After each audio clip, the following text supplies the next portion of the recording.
All righty. Happy Monday, April 3rd. Today we have another seemingly long passage. So I just want to remind you that the whole effort this year is to treasure God's Word in our hearts. That we want to know what God has said. It's not really about memorization, but knowing what God has said. We're in Exodus today. Exodus chapter 34, verses 6 and 7.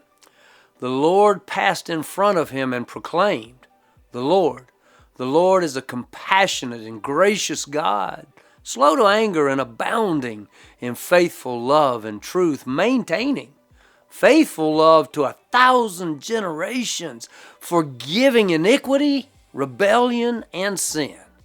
But he will not leave the guilty unpunished, bringing the consequences of the father's iniquity on the children and the grandchildren to the third and fourth generation.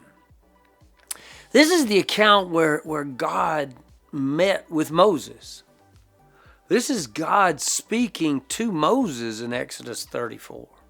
This is call it a conversation if you want to, because you see, God has met with Moses in the past. I mean, Moses is out tending sheep, and all of a sudden a bush starts talking to him, and the bush is flaming, and the voice of God coming from within the bush. So this is a conversation going on between God and Moses. I mean, God has called Moses up to the mountain. And guess what? When God calls, Moses goes. You see, that's something we should learn from that. When we see that God is drawing us, God is calling us, then we act on God's call. We move. You see, I'm excited about everyone who receives this email, this devotional. When I send this out at 4:15 every morning, the report from the software tells me it goes out to about 725, 730 people. I don't know who all read it.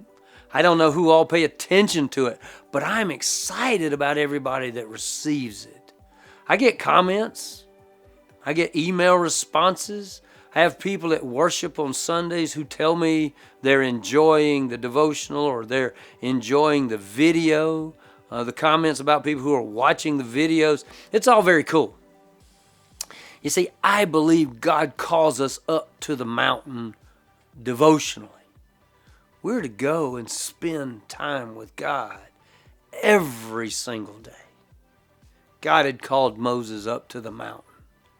The Lord passed in front of him and proclaimed, the Lord is a compassionate and gracious God, slow to anger and abounding in faithful love and truth, maintaining faithful love to 1,000 generations, forgiving iniquity, rebellion, and sin. But he will not leave the guilty unpunished, bringing the consequences of the father's iniquity on the children and grandchildren to the third and fourth generation. See you next time.